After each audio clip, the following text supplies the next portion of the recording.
जी।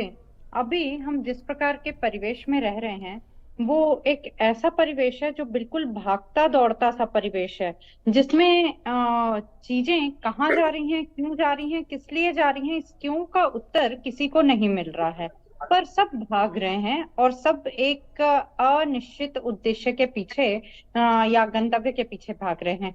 तो जब पूरे परिवेश का ये हाल है, तो वो जो मासूम मन, वो जो बच्चे हैं, उनका जो एक संस्कार डेवलप हो रहा है, वो कैसा हो रहा है। आज जब समाज के भिन्न भिन्न क्षेत्रों में जाना होता है और बच्चों से बातचीत होती है, चाहे वो जनजातीय क्षेत्र के बच्चे हों, चाहे वो महानगरीय बच्चे हों, एक प्रकार से ये जो आ, हाथ में एक हम जादुई यंत्र लेके घूमते हैं, उसके चारों ओर समूचा दिमाग केंद्रित हो जाता है। और जब पूरा दिमाग इसमें केंद्रित हो जाता है, तो हम जो उसमें रील्स देखते हैं, जो उसमें एक प्रदर्शन देखते हैं, जो हम्म। बड़ी बड़ी बातें देखते सुनते और समझते हैं, उससे हम बाहरी दुनिया से अलग एक ऐसी दुनिया बना लेते हैं जो केवल प्रदर्शन मात्र पे टिकी होती है। और जब इस प्रदर्शन मात्र पे टिकी दुनिया से निकल के हम बाहर जाते हैं और देखते हैं हम उसमें कहीं कमतर साबित हो रहे हैं, या हम उसमें से कहीं पीछे रह जा रहे हैं, या कोई व्यक्ति हमको अपने बराबर ला पाने में असक्षम हो रहा है, या किसी प्रकार से वो हमारे साथ मैच नहीं कर पा रहा है, जी। तो वो जी। अगले व्यक्ति को या तो टॉर्चर करते हैं, उसको फिजिकली मेंटली टॉर्चर करते हैं कि भाई यदि तुम इतने नए मोबाइल खरीद पाने में सक्षम हो, तो एक तो ईर्ष्यालु प्रवृत्ति तुरंत डेवलप कर लेते हैं बच्चे।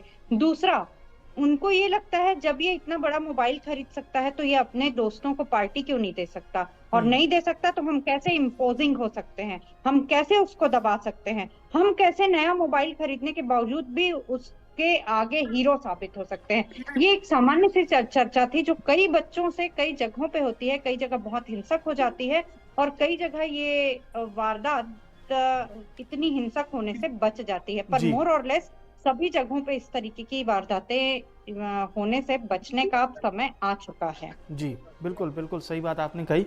गुरजीत जी का रुख करते हैं। गुरजीत जी, आप लोग तो इस तरह के आजकल जो एक नॉर्मल कल्चर चल पड़ा है, छोटे बच्चों के हाथ में मोबाइल, पेरेंट्स उनसे फोर्सफुली वो हम्म। मोबाइल लेने की कोशिश करते हैं, बच्चे एंग्री हो जाते हैं, बच्चे बहुत ज्यादा आवेशित हो जाते हैं। तो इसको हम कैसे टैकल कर सकते हैं? देखिए, ये इसकी कल्पना ना बिल्कुल आप एक ऐसे कर सकते हैं, जैसे फ्रिज में हम कोई पदार्थ रखते हैं, फ्रीजर में रखते हैं, उसके बाद अचानक से हम निकालते हैं, तो वो एक या उसका जब हम सेवन करने लगते हैं तो वो एक किनकिनाहट का अनुभव देता है। हम्म। जब बच्चा एक मोबाइल में कंटिन्यू समय बिताने लगता है, तो वो कोई भी, खास तौर से आप कोविड काल याद रखिए, जब हम बच्चों की ऑनलाइन क्लासेस देखते थे, उसके बाद भी अभी भी वो चीज जारी है कि हम्म। बच्चे ऑनलाइन क्लासेस के नाम पे मोबाइल लेके बैठे हुए होते हैं।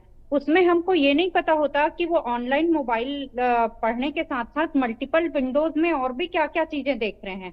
और जी। इसके बाद वो इतने अभ्यस्त हो जाते हैं कि वो लगातार स्क्रॉल करके, चाहे वो कोई भी रील्स देखें, उनको देखना होता है। एक छोटे से बच्चे की भी आप प्रवृत्ति देख लीजिए, आप 8 साल की बच्ची का जिक्र कर रहे थे, मैं तो 5 साल के भी छोटे बच्चों का बताती हूँ कि जैसे ही माँ पिता उनके हाथ से मोबाइल छीनते हैं, वो चिढ़ के या रिपल्सिव बिहेव करने लगते हैं। उसका कारण क्या होता है? जो एक मेंटल स्टेटस होता है, बालमन जो होता है, वो बहुत तेजी से परिवर्तन ले रहा होता है, और उस दौर में हम उसको एक स्थिरता का उपकरण पकड़ा देते हैं। मतलब वो बाहरी दुनिया से कट करके एक निश्चित, एक छोटे से टेब्युलर फॉर्म में बनी हुई दुनिया को देखने लगता है, और उतनी ही दूरी में वो फ्रीज होने लगता है।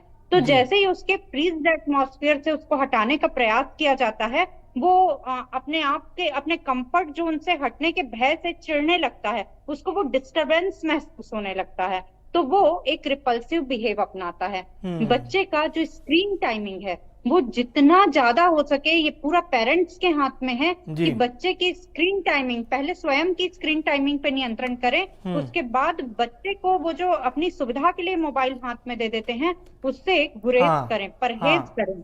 नहीं तो ये समस्या बहुत घातक साबित होगी। एक समय बच्चा इतना हिंसक हो जाता है हम्म। कि यदि आप कितनी भी अच्छी बात उसके फायदे के लिए भी बोल रहे हो, तो वो चिढ़ के उत्तर देने लगता है। हम्म। कारण ये कि उसको आपने पास में चल रही दुनिया से कोई मतलब नहीं होता, उसने अपनी दुनिया उस आभासी दुनिया को मान लिया है, जी। उसका वो जी। अभ्यस्त हो गया है। बिल्कुल, ये लाइन आपने बहुत अच्छी कही वर्णिका जी कि उसने अपनी दुनिया उस आभासी दुनिया को मान लिया है और यही वजह है कि वो उस चंगुल में फंसा हुआ है। मैं एक शब्द जरूर यूज करना चाहूंगा। मैंने एक ब्लॉग में पढ़ा था कि कई बार पेरेंट्स अपने बच्चों को पैम्पर करने के चक्कर में, इतना ज्यादा उसको सिक्योर करने के चक्कर में, कहीं ना कहीं एक शब्द उसमें यूज हुआ था, पेरेंटिंग फेल्यूअर। क्या ऐसे पेरेंट्स कहीं ना कहीं एक अच्छी जिम्मेदारी नहीं निभा पा रहे हैं उन बच्चों को ज्यादा सिक्योर करने की चक्कर में, उस वजह में कि हम बच्चे को जो भी चाहिए बिल्कुल उसी समय लाके देंगे? देखिए, सबसे बड़ी बात क्या होती है कि मैंने आरंभ में ही कार्यक्रम के कि हम एक भागती दौड़ती दुनिया में जी रहे हैं। हम्म। पेरेंट्स की भी बात कीजिएगा। एक भागती दौड़ती दुनिया में जी रहे हैं जहां पे एक्शन से पहले हम रिजल्ट की अभिलाषा करने लगते हैं हम्म। और हमको हम्म। आउटकम तुरंत चाहिए होता है। तो इस आउटकम में बच्चों की गुड पेरेंटिंग करना एक जी। धीमी प्रक्रिया होती है। हम्म। तो सबसे पहली बात तो ये कि इस धीमी प्रक्रिया में बहुत धैर्य की आवश्यकता होती है। और इतने सारे धैर्य से जब सामंजस्य नहीं बिठा पाते तो हम एक बैकडोर ऑप्शन ढूंढने लगते हैं। तब नजर आता है ये जादुई उपकरण, जिसको हम मॉडर्निटी के नाम पे या सुविधा के नाम पे कि हम बच्चों को बहुत नई नॉलेज पहुंचा रहे हैं करके, एक बाल मन को, एक विकसित हो रहे मन को, कच्ची जो मिट्टी है उसको किसी अन्य के आकार के हाथों सौंप देते हैं और वो वही आकार लेने लगता है। हम्म। तो इसमें वाकई में गुड पेरेंटिंग बहुत बड़ा स्थान रखती है। खास तौर से जो बालक होते हैं, जो टीनेजर्स हो रहे होते हैं, उनको भी समानांतर उतनी ही देखरेख की जरूरत होती है। बिल्कुल। अच्छा, पेरेंट्स के इतर अगर हम बात करें स्कूलिंग की, तो टीचर्स का रोल कितना अहम हो जाता है इस मामले में? देखिए, एक बहुत पहले तो ये प्रक्रिया नहीं होती थी, पीटीएम, पेरेंट्स टीचर मीटिंग करके, है ना। आज अभी जैसा कि गुरजीत जी बता रहे थे कि पेरेंट्स चिल्लाने लगते हैं कि हमारे बच्चों पे क्यों ऐसा किया या क्यों। तो ये जो पेरेंट्स टीचर मीटिंग होती है ना, पहले इसका सब्जेक्ट हमको समझना चाहिए। ये क्यों होती है कि बच्चे के कुछ हाव भाव, मनोभाव हम स्कूल में जाके बताएं। और टीचर का काम ये होता है कि वो बच्चे के बिल्कुल केवल किताबी ज्ञान के आधार पे उसका आकलन या अवलोकन नहीं करे, बल्कि उसके नैतिक मूल्यों पर भी बराबर ध्यान दे। पर चाहे वो पेरेंट्स हो या टीचर्स, कई बार, वैसे तो दोनों अपनी जिम्मेदारी भरपूर और अच्छे तरीके से निभाते हैं, परंतु कई बार इस भागते दौड़ते जीवन शैली में एक चीज हम लैकुना क्रिएट कर जाते हैं कि हम बच्चों के जी। नैतिक मूल्यों के स्थान पे या मानवीय मूल्यों के स्थान पे उनके किताबी ज्ञान को अधिक प्राथमिकता देने लगते हैं। जब पेरेंट्स टीचर मीटिंग में पेरेंट्स चलिए, जाते हैं बिल्कुल तो आपने वो ये इम्पोजिंग। बहुत सही बात कही। एक बार फिर से मैं कोशिश करता हूँ, डॉक्टर प्रमोद गुप्ता जी, आपसे हमारी चर्चा नहीं हो पाई थी। आप तक आवाज क्या पहुंच पा रही है?